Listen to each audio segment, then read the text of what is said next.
Well now, let me tell you about Margaret. Bless her heart. That woman has been through more than her fair share, that's for sure. Back in '62, she up and moved to the city, found herself a job at one of them big textile factories. The work was hard, I reckon. But Margaret, she just kept on going. Ain't that something? And then, wouldn't you know it, she met this fella named Harold, and he became her husband. Now, I was just about to get to the real story here, but before I do, I'd love to hear from you all. Where are you all listening from today? Go on, drop me a little comment and let me know. And if you're new around here, be sure to hit that subscribe button.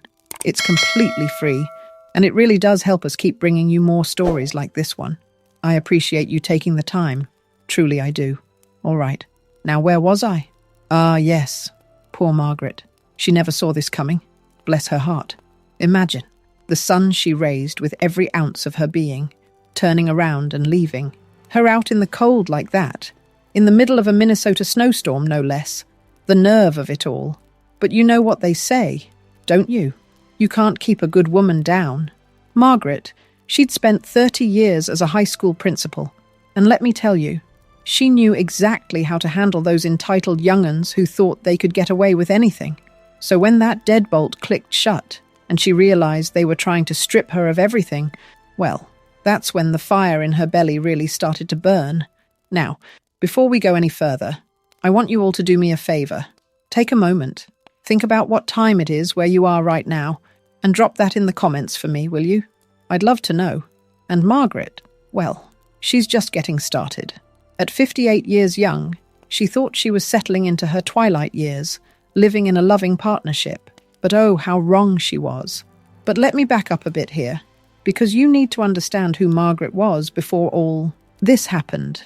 See, Margaret Ann O'Brien, that was her maiden name. She grew up in a tiny town in rural Wisconsin, the kind of place where everyone knew your business before you even knew it yourself. Her daddy ran a small dairy farm, and her mama took in washing and mending from the wealthier families in the county. They didn't have much, but what they had was pride and determination. Margaret was the oldest of 5 children, and from the time she was 8 years old, she was helping raise her younger siblings. She'd get them ready for school, help with their homework, cook dinner while her mama was working. Her daddy used to say she had the heart of a lion and the patience of a saint, and Lord knows she needed both growing up in that household.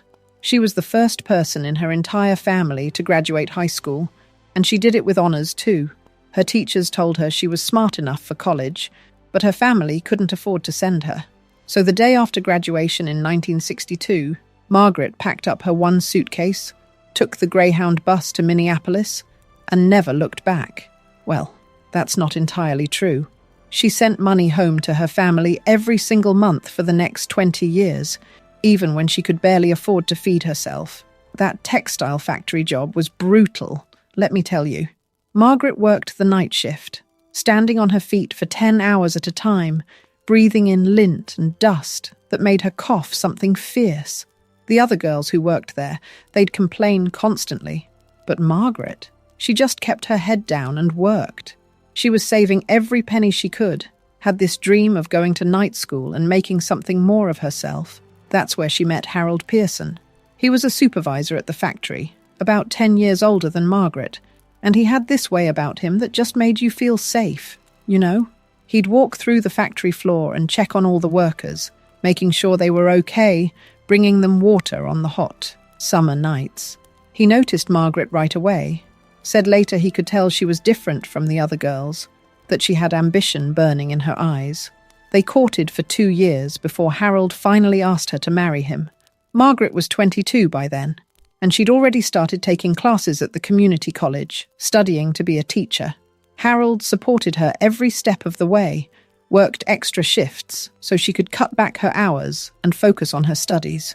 They got married in a simple ceremony at the courthouse. Couldn't afford anything fancy, but Margaret said it was the happiest day of her life up to that point. Jacob came along 3 years later, in 1967. Margaret was 25, still working on her degree, and Harold had just gotten promoted to floor manager. They were living in a cramped 2-bedroom apartment in a not-so-great neighborhood, but they were happy. Margaret used to tell me about those early days with baby Jacob, how she'd study with him sleeping in a basket beside her desk, how Harold would come home exhausted, but would always take Jacob so Margaret could get a few hours of uninterrupted study time. She finally got her teaching degree when Jacob was 4 years old, started teaching elementary school, and Lord, she was good at it. The kids loved her because she was firm but fair, and she actually cared about them learning. She saw herself in those kids, especially the ones from poor families who needed someone to believe in them. She'd stay after school helping them with their homework, sometimes even bringing in food from home when she knew a kid hadn't eaten. Harold was so proud of her. He'd brag to anyone who'd listen about his wife, the teacher. They were able to move to a better apartment. And then, when Jacob was 10, they finally bought their first house. It wasn't much, a small 3-bedroom ranch in the suburbs, but it was theirs. Margaret cried the day they got the keys, said she never thought a farm girl from Wisconsin would own her own home. But then, when Jacob was 12, everything changed. Harold had been complaining about headaches, said his vision was getting blurry. Margaret made him go to the doctor, and that's when they found the tumor. Brain cancer, stage 4. The doctors said he maybe had 6 months if they were lucky. Margaret watched the love of her life fade away over the next 8 months. She took a leave from teaching to care for him, drained their savings, paying for treatments that didn't work. Harold died 2 weeks after Jacob's 13th birthday, and Margaret was left with a mortgage, a teenage son, and a broken heart. Those were dark days, let me tell you. Margaret went back to teaching because she had to, but she was just going through the motions. Jacob started acting out, getting in trouble at school, running with a bad crowd. Margaret didn't know how to reach him anymore. She was working so hard just to keep food on the table and a roof over their heads that she didn't have the energy to fight with a grieving, angry teenager. But somehow, they made it through. Margaret threw herself into her work, got her master's degree, and eventually became a vice principal, then a principal. The extra money helped, and slowly, Jacob seemed to settle down. He graduated high school, barely, but he did it, and even went to community college for a couple years. Margaret was so proud, thought maybe they'd finally turned a corner. Jacob met Stephanie when he was 23. She was a waitress at a chain restaurant, came from money, but had been cut off by her parents for reasons Jacob never quite explained clearly. Margaret had reservations about Stephanie from the start. There was something about the way that girl looked at things, like she was always calculating what something was worth rather than appreciating it for what it was. But Jacob was smitten, and Margaret wanted her son to be happy. So she kept her mouth shut when they got engaged after just 6 months of dating. She even helped pay for the wedding, took out a loan she couldn't really afford because Jacob said Stephanie's family wouldn't contribute anything. The wedding was lovely, I'll give them that. But Margaret noticed how Stephanie's family barely acknowledged her. They looked at Margaret like she was hired help rather than the mother of the groom. Should have been her first clue about what was coming. But hindsight's always 20/20, isn't it? Jacob got that job at Hartwell Industries about a year after the wedding. It was good, steady work, with decent benefits. And Margaret was relieved. Maybe now they could finally stand on their own 2 feet, she thought. But then Stephanie got pregnant, and suddenly they needed help again. Could Margaret babysit? Could Margaret loan them money for baby furniture? Could Margaret help with the hospital bills? Margaret said yes to everything, because that's what mothers do. When little Emma was born, Margaret fell in love all over. Again, that grandbaby was precious, and Margaret would do anything for her. She started babysitting 3 days a week, while Stephanie supposedly looked for work, though Margaret noticed Stephanie spent an awful lot of that time at the salon or out with friends. You see, after her divorce, Margaret poured her savings into helping her son, Jacob, and his wife, Stephanie, buy their home. She put down a $20,000 down payment and even moved into the basement suite, chipping in half her pension every month to cover the mortgage and utilities. Bless her heart. She was just trying to be helpful, but those two, they saw her as nothing more than an obstacle to their greed. That arrangement started about 2 years after Emma was born. Margaret had retired by then, was living in a nice little condo she'd been renting for the past decade. But Jacob and Stephanie came to her with this proposal. They'd found this perfect house, big enough for a family, in a great school district. The only problem was they couldn't afford the down payment, and the mortgage would be tight, even with both of them working, which, of course, Stephanie wasn't. They suggested Margaret could move into the basement suite. It was finished, had its own bathroom and kitchenette, and she'd have her privacy. They'd all be together as a family, and Emma could see her grandmother every day. They made it sound so appealing, so sensible. Margaret would be helping them build equity instead of throwing money away on rent, and she'd get to be part of her granddaughter's daily life.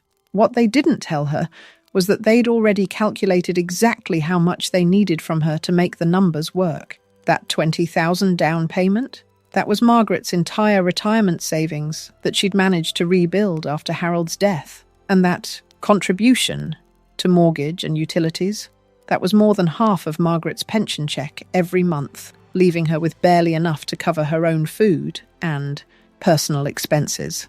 Margaret told herself it was worth it. She got to see Emma grow up, got to read her bedtime stories and help with homework. She convinced herself that this was what family was supposed to be, helping each other, sacrificing for the next generation. But about 6 months into the arrangement, things started to change. Stephanie began treating Margaret less like family and more like a live-in maid. Could Margaret watch Emma while they went out to dinner? Could Margaret do the dishes since she was home anyway? Could Margaret pick up groceries on her way back from her errands? Jacob didn't stand up for his mother. He'd come home from work, barely acknowledge Margaret's presence, and head straight to the couch with his phone. When Margaret tried to talk to him about it, he'd get defensive, say she was imagining things, that Stephanie was just stressed. The temperature wars started about a year in.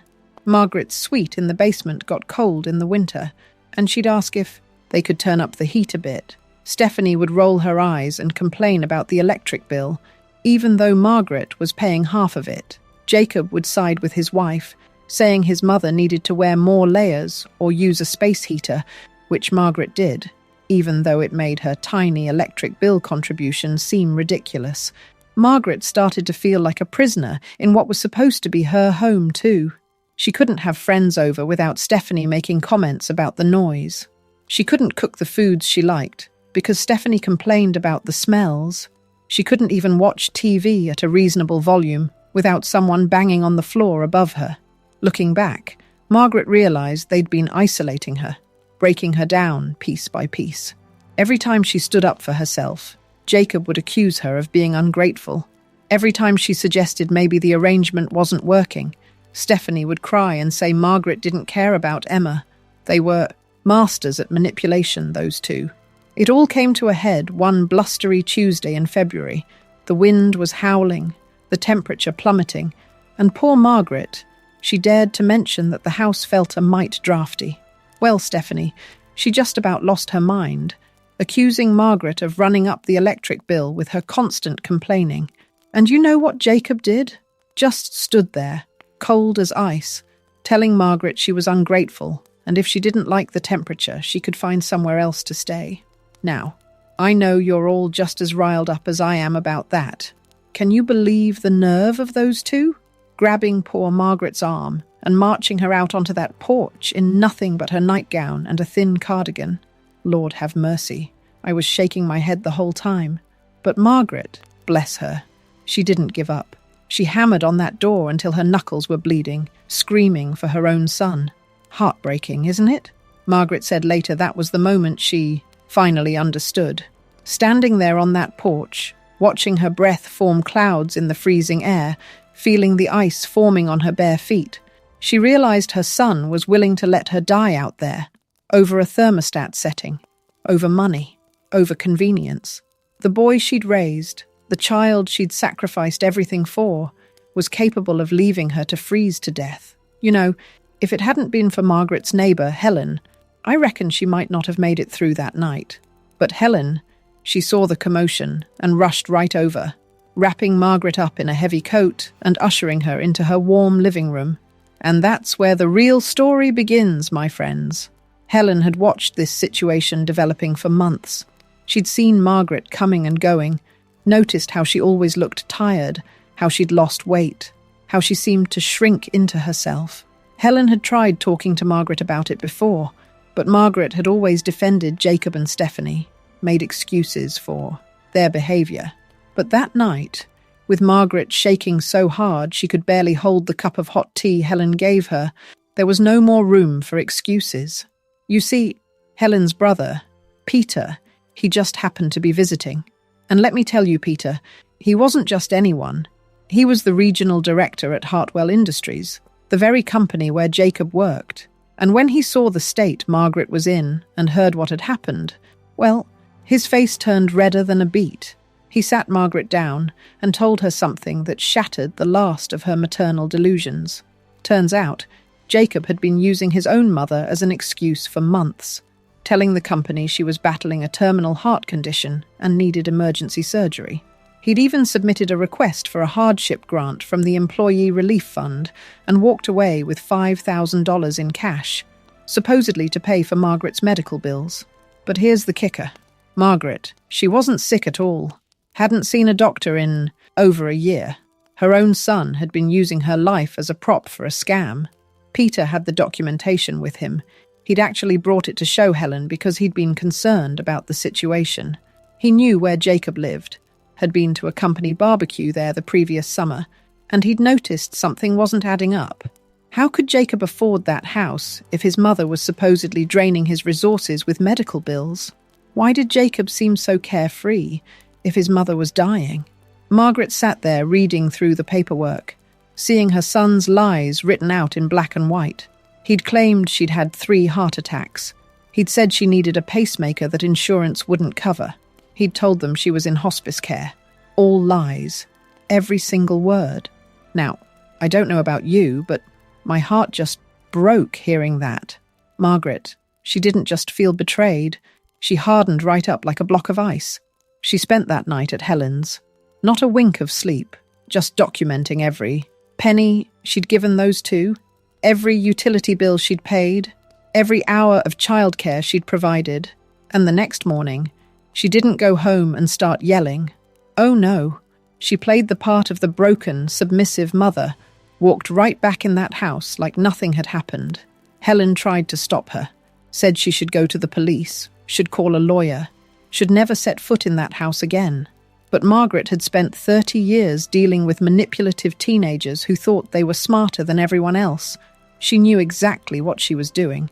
And let me tell you, when Jacob and Stephanie came back and saw Margaret there, the looks on their faces, pure shock. They'd expected her to be gone, maybe staying with a friend, maybe even in the hospital with hypothermia. Instead, there she was, making breakfast in the kitchen like nothing had happened. But Margaret, she just looked at them with those watery eyes and apologized for being a burden, told them she understood she was getting older, and maybe they were right about her needing more care. And you know what? Those two thought they'd pulled the wool over her eyes. They started whispering about beach resorts and floral shirts, thinking they were finally getting rid of the old lady and using her pension money to upgrade their flight to first class. Margaret played her part perfectly. She agreed with everything they said. Too cold in the basement? You're right. Maybe I need to look into assisted living. Too expensive to heat the whole house? You're absolutely right. I should contribute more. Need some space? Of course. Young families need their privacy. She watched Stephanie's eyes light up when Margaret mentioned she'd been thinking about signing over her pension direct deposit to help them with expenses temporarily. She saw Jacob's guilt flicker for just a moment before greed took over again. But Margaret, she was one step ahead of them the whole time. While they were busy making their plans, she was meeting with a lawyer, filing a lien on the property for that $20,000 down payment she'd provided.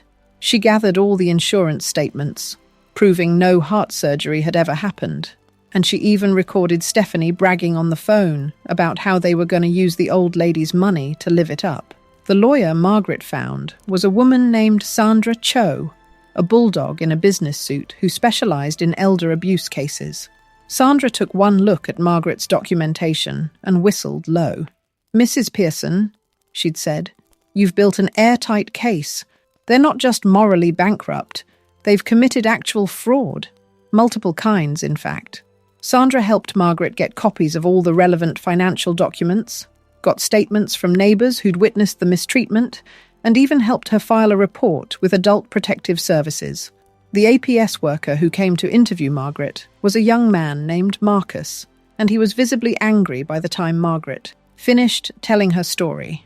"The thing is," Sandra explained to Margaret, "we can hit them from multiple angles. The fraudulent hardship claim at his workplace is corporate fraud. The financial exploitation of you is elder abuse. The false imprisonment, locking you out in freezing weather, that's criminal confinement and potentially attempted manslaughter given the conditions. And the lien on the property means they can't sell or refinance without settling with you first. They're trapped. The arrogance of those two. It was their downfall, you mark my words. They started packing up Margaret's things right in front of her, thinking they had it all figured out. But the real climax came when Jacob walked into that meeting with Peter, the HR rep, and Margaret, all dressed up in her best professional suit. The look on his face, I'll never forget it, pure terror. Margaret had insisted on being there when Peter confronted Jacob. She wanted to look her son in the eyes when his world came crashing down. She wanted him to know that she knew everything, that she'd orchestrated his downfall just as carefully as he'd orchestrated her exploitation. Peter, he didn't mince words, laid out all the evidence, the fraud, the falsified documents, told Jacob he had two choices: face immediate criminal charges or sign a voluntary resignation and confess, letting the company recoup the funds. And you know what? Jacob, he broke down and cried, looked at his own mother, begging for help. But Margaret, she just stared back at him with that same cold, hard look he'd given her on the porch. "You left me to freeze to death," Margaret said quietly, "over a thermostat. You stole my life savings. You used my name to commit fraud. You isolated me, belittled me, and treated me like garbage.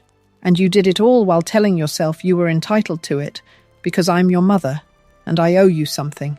Well, Jacob, the bill has come due, and I'm done paying." Jacob signed the resignation. He had to. The alternative was criminal prosecution that would have landed him in prison. The company agreed not to press charges in exchange for full repayment of the $5,000 plus interest, which would be garnished from any future wages until the debt was settled. When they got back to the house, Stephanie was waiting with a celebratory bottle of wine, thinking they were days away from their Hawaiian vacation. But oh, the look on her face when Margaret handed her that legal notice, the lien, the news of Jacob's unemployment. Margaret told them the trip was cancelled, the credit cards were being frozen, and she was no longer their personal bank. If they wanted to keep a roof over their heads, Jacob was going to have to start working at the local hardware store the very next Monday. Stephanie screamed, actually screamed, throwing that wine bottle against the wall. She called Margaret every name in the book, accused her of ruining their lives, destroying their family. Jacob just sat there with his head in his hands, saying nothing. Margaret let Stephanie rage until she ran out of steam. Then she calmly explained the rest of it. "I've filed a police report for elder abuse and financial exploitation. I've documented everything. If you so much as look at me wrong, I will pursue criminal charges. The only reason I'm not doing it right now is because of Emma. That little girl deserves better than to have both her parents in prison. But make no mistake, if you give me a reason, I will end you both. And you know what else?" Margaret moved out that weekend, didn't go to no facility. Nope, she used the rest of her savings and the settlement she forced those two to pay to lift the lien, and she bought herself a beautiful, sun-drenched condo overlooking the park. That's my kind of woman, let me tell you. The condo was perfect, a 2-bedroom on the 3rd floor with huge windows that let in all that beautiful natural light. Margaret furnished it exactly how she wanted, with colours she loved and furniture that was comfortable rather than whatever Stephanie had deemed stylish. She got herself a cat, a big orange tabby she named Harold after her late husband. She joined a book club and started taking watercolor painting classes at the senior center. Jacob's now working 40 hours a week at that hardware store, learning the value of an honest dollar. The manager there, a crusty old man named Bill, doesn't take any nonsense. Jacob tried pulling his usual entitled attitude the first week, and Bill told him flat out, "I don't care whose son you are or what job you used to have. Here, you show up on time, you work hard, and you treat customers with respect, or you're out." Simple as that. It's been good for Jacob, honestly. He's learning skills he should have learned 20 years ago. How to budget when money is tight, how to appreciate what you have, how to treat people with basic human decency. And Stephanie, well, she's had to take a job as a receptionist, learning to shop at the thrift stores instead of the boutiques she used to frequent. She's lost most of her fair-weather friends, the ones who only wanted to be around her when she was living large on Margaret's dime. Now she's working for a paycheck like everyone else. And let me tell you, humble pie tastes bitter when you've been dining on entitlement for years. They're finally becoming the adults Margaret should have raised them to be in the first place. Well, Jacob at least. Stephanie's still got a ways to go, but she's learning. And their relationship. It's no longer about what they can take from Margaret, but the strict boundaries Margaret's put in place. She sees her granddaughter on her own terms now, and that little girl is learning that her grandmother is a woman of strength, not a doormat. Margaret picks Emma up every other Saturday and takes her for the day, to the park, to the library, out for ice cream. She's teaching Emma about respect, about kindness, about standing up for yourself. Jacob and Stephanie don't dare interfere because they know Margaret holds all the cards now. Margaret, she sits on that balcony of hers, watching the seasons change, knowing she didn't just survive that winter storm. She used the ice to forge a better life. And you know what? I couldn't be prouder of her. She's got her dignity back, her independence, her peace of mind. She spent so many years sacrificing for others that she forgot how to live for herself. But now, at 60 years old, she's finally living the life she deserves. She told me once, sitting on that very balcony with Harold the cat purring in her lap, "You know, for the longest time I thought being a good mother meant sacrificing everything, even my own well-being. I thought love meant accepting whatever crumbs they threw my way. But I learned something important. You can't love someone into being a good person, and destroying yourself for someone else doesn't make you noble. It just makes you a victim." She's right, isn't she? Sometimes the most loving thing you can do is set boundaries and let people face the consequences of their actions. Jacob needed to learn that lesson, and Margaret finally had the strength to teach it to him. These days, Margaret's got a full life. She's started volunteering at a legal aid clinic, helping other elderly people who are being exploited by family members. She shares her story, not for pity, but to show others that it's never too late to stand up for yourself. She's helped at least a dozen people get out of situations similar to hers, and she says that's more rewarding than anything else she's ever done.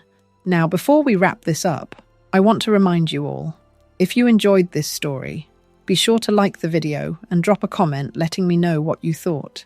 And if you haven't already, go ahead and hit that subscribe button. It's completely free, and it really does help us keep bringing you more stories like this one. And if you, or someone you know, is going through something similar, please know that there's help out there. Don't wait until you're locked out in a snowstorm to realize you deserve better. You are valuable. You are worthy of respect, and it's never too late to reclaim your life. Margaret's proof of that. At 60 years old, she started over and built something beautiful. If she can do it, so can you. Thank you all for listening, and I can't wait to see what you have to say. Until next time, you all take care now. You hear?